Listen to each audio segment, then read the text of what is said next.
रेणुका की शादी कुछ ही दिनों पहले शास्त्री नगर में हुई थी। रेणुका बहुत ही आलसी लड़की थी। वो दिन भर बेड पर सोती रहती या फिर मैगजीन पढ़ती रहती और घर के काम भी धीरे धीरे ही करती। एक दिन उसकी सास उसके पास आती है।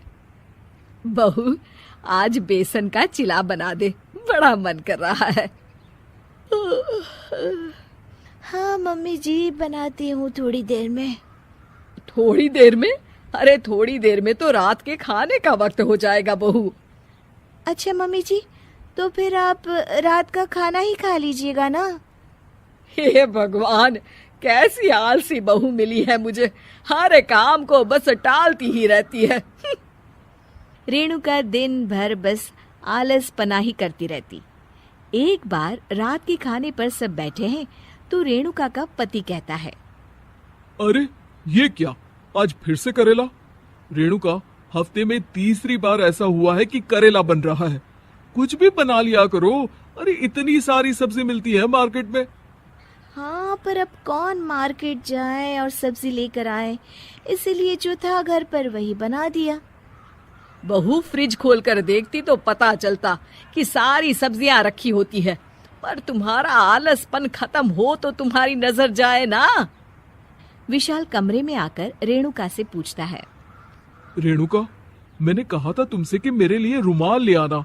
मेरे सारे रुमाल खराब हो गए हैं। तुम ले आई क्या? आज नहीं गई, कल ले आऊंगी। ओफो, पिछले 4 दिनों से मैं यही सुन रहा हूँ। बिना रुमाल के ऑफिस जाना पड़ रहा है। तुम तो बहुत ही आलसी होती जा रही हो रेणुका। आपको रुमाल की जरूरत है ना, तो खुद ही खरीद लीजिए ना। हाँ, अब वही करूंगा। तुम्हारे भरोसे बैठा रहा तो कुछ नहीं होगा। एक दिन दरवाजे पर बेल बज रही होती है और रेणुका सोफे पर बैठी होती है, पर आलस में दरवाजा खोलती ही नहीं। अरे बहू, कितनी देर से बेल बज रही है? क्या कानों में रुई डालकर बैठी हो जो सुनाई नहीं दे रही बेल? मम्मी जी, अब आप आ ही गई हैं तो आप ही खोल दीजिए ना दरवाजा। क्यों मुझे ताना मारकर और देर कर रही हैं? अरे वाह, उल्टा चोर कोतवाल को डांटे। सास दरवाजा खोलती है तो उसकी पड़ोसन दरवाजे पर खड़ी होती है। दरवाजा खोलने में इतनी देर क्यों हो गई? सब सो गए थे क्या? और ये भी कोई वक्त है क्या सोने का? हाँ? अरे नहीं नहीं, ऐसी कोई बात नहीं है। आइए आइए, आप लोग अंदर आइए। ओफो, इन सबको भी अभी आना था। अब मम्मी जी लगा देंगी मेरी ड्यूटी किचन में। बहू पकोड़े तल दे, बहू चाय बना दे।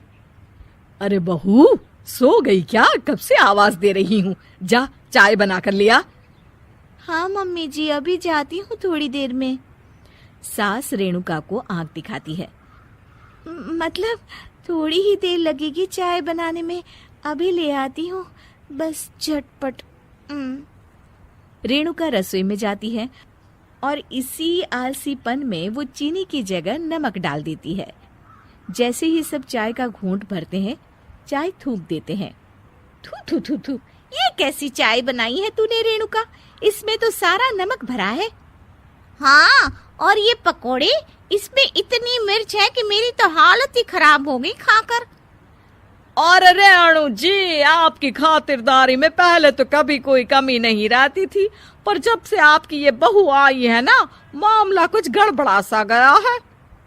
हाँ हाँ, जहाँ आप इतनी एक्टिव है, वहीं आपकी बहू एकदम आलसी, एकदम राम मिलाई जोड़ी लगती है।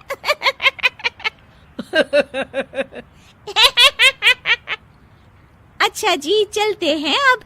नमक वाली चाय पिलाने के लिए बहुत बहुत शुक्रिया। सब वहां से चले जाते हैं। अरे तूने तो मेरी नाक ही कटा दी बहू।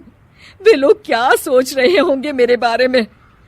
मम्मी जी, मैंने तो शक्कर ही डाली थी, पता नहीं नमक कैसे बन गई शक्कर। शक्कर नमक नहीं बना बहू रानी, तुम्हारा ये जो आलसपना है ना, ये उसी का नतीजा है। सॉरी मम्मी जी, अब मैं ये आलसपन छोड़कर सारे काम अच्छे से मन लगाकर करूंगी।